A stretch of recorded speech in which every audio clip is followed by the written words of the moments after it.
khual sin na ani ring tu ten malam mi panna thei to parong boli malam mi pen se lang tharau bo chan chuak se li he khok vel hi kan chua san hu ni lal param nua ma kan chola angel rual ten nen lal pa choi moi thi sen lu tin kan saya hallelujah lal pa i fa ka kan o nei song song i ri moi chi tin reng ne lal pa i choi moi a kan o nei song i ni fa ka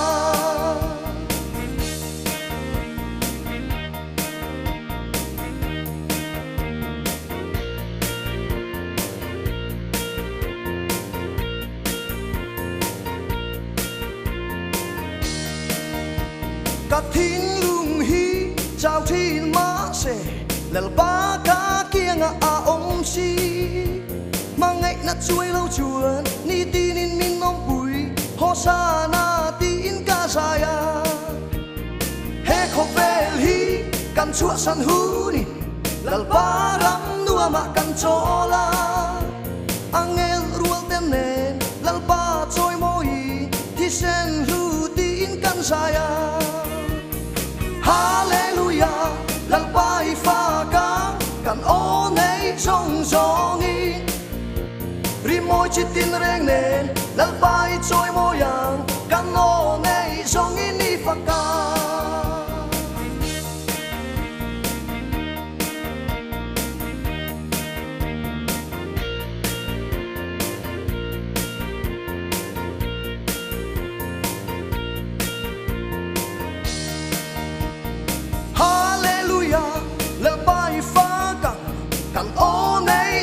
song i